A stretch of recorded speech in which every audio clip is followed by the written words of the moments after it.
الكلام اللي بقول لكم بقى ده بقى كلام اللي هو بتاع الكوره، اللي هو كل الناس بتاعت الكوره اللي هتسمعه دلوقتي اكيد انا متاكد ان هي تقول لك ان ميدو ممكن يكون عنده حق في الحته دي. خلي بالكم، الزمالك نهى الدوري السنه اللي فاتت والكاس والموسم وهو حارق على الرابع. اخر حاجه السبرنت الاخراني اللي اتضرب اخر 100 متر في الدوري والكاس دول حرق جامد جدا جدا، وجه في الوقت اللي هو هيريح فيه ما عرفش يريح، اضطر ان هو يكمل حرق.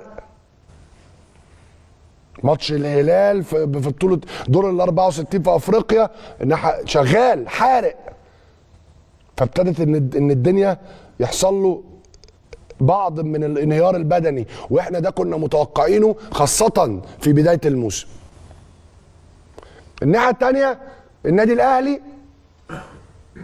جه في اخر 100 متر كده في الدوري وساب الزمالك بيحرق، وهو عارف خلاص ان الزمالك خلاص هيفنش قبليه، خلاص راح عامل ايه؟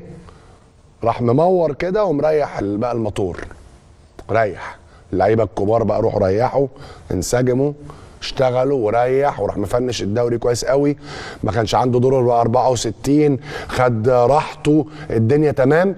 فطبيعي صدقوني في منافسه كره اي حد بتاع كره يقول لك، واي حد بتاع بدني يقول لك، واي حد بتاع نفسي يقول لك، واي حد يعني بيفهم كره بنص جنيه يقول لك ان طبيعي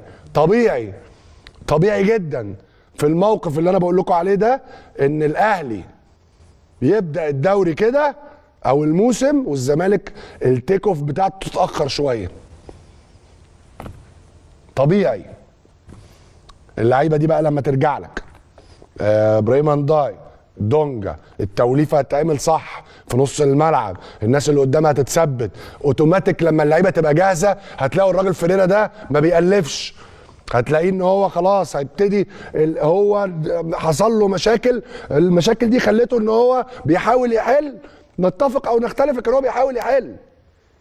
بيحاول يحل بالقماشه اللي معاه.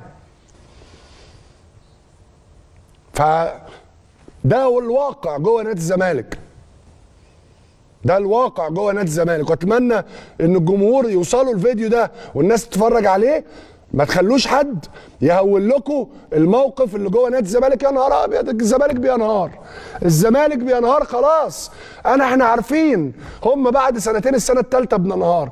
ليه الطاقه السلبيه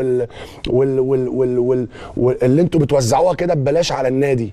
بالعكس انا قلت لكم التفسير الفني ايه، وبقول لكم كل الناس بتاعت الكوره هتوافق على الكلام اللي انا بقوله طبيعي جدا بالدوافع اللي موجوده عند لعيبه الاهلي وعند الاهلي والمدرب الجديد الناحيه الحاله البدنيه اللي هم موجودين فيها والراحه اللي خدوها والهدوء اللي خلصوا بيه الموسم، ان هو طبيعي ان هو هيبدا الدوري التيك اوف بتاعه اسرع منك بكتير.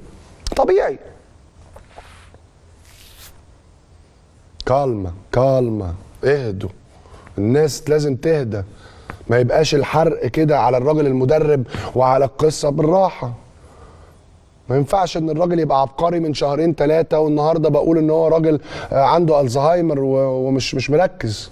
هو نفس الراجل، هو لكن عنده مشاكل صعبه مش سهله. اللي هو عمله السنه اللي فاتت دول تاني بقول لكم ده معجزه ضد طبيعه كره القدم. النهارده بالراحه على الراجل، وانا قلت الكلام ده وبكرره تاني. فيريرا رجع نادي الزمالك في وقت صعب جدا، كان الطبيعي مع احترامي الكبير لاي حد، كان الطبيعي ان هو ما يقبلش بالمهمه في الوقت ده.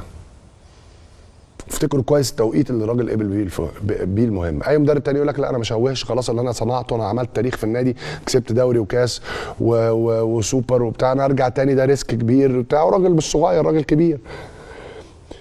فتيجي النهارده الراجل ده يرجع ويكسب معاك كل حاجه ويقبل التحدي على نفسه، وبعدين يجي في بدايه الموسم اللي بعديه يلخبط. حان وقت الدعم، حان وقت رد الجميل ازاي؟ رد الجميل بان انا ادعم المدرب وادعم الفريق وادعم اللعيبه اللي حاربت دي السنه اللي فاتت وقاتلت عشان تبقى بابطال الدوري في ظروف صعبه جدا زي ما انتم عارفين. جه الوقت ان لازم النهارده ادعمها.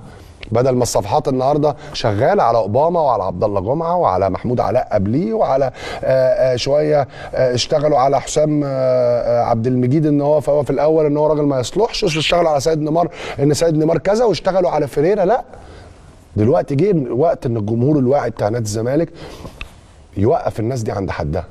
الكلام اللي بتعملوه ده مش مظبوط، عيب. الناس دي ابطال الدوري والكاس والسوبر وبيمروا بمرحله صعبه. جه الوقت ان احنا لازم ندعمهم. ادعمهم على السوشيال ميديا وادعمهم في المدرج. ادعمهم في المدرج. وهي دي اصول الكوره. هي دي اصول الكوره. انت قدامك نفس الاشخاص ونفس الناس هم وانت يعني الحاجات، ما فيش حاجات كتيره اتغيرت. لكن مش فرقه مش هتعرف مش بتكسب على طول، شغاله على طول، طايره على طول. لا، في حاجات اقوى من المدرب. لعيبه اتحرقت السنه اللي فاتت جامد، وانا حذرت من الكلام ده وقلت من الكلام ده، وانا عندي فيديو هنا في البرنامج بقول ان لازم نادي الزمالك يلعب ماتش الهلال باللعيبه بالصف الثاني، ويدي راحه للعيبه الاساسيين بتوعه كلهم 20 يوم او على الاقل اسبوعين قبل ماتش ال 64. والله عندي فيديو هنا قايل الكلام ده، لكن مش مشكله. المدرب كان له حسابات اخرى، ادى عمل تدوير في اراحه اللاعبين مجموعه، مش مشكله، ليه الفلسفي بتاعته وليه فلسفته. انا كان رايي ان مهما حصل العب الهلال ده بالصف الثاني باللعيبه اللي هي بتلعب برضه ورجليها في الملعب، لكن كل السبعه 8 اللي كانوا بيشاركوا باستمرار ريح. يعني انت عندك منافس الناحيه الثانيه مريح لعيبته كويس. ولكن لسه موسم طويل قوي ان الناس تتكلم بالشكل ده والاسلوب ده وبالحده دي على المدرب وعلى اللعيبه. ارجوكم بالراحه.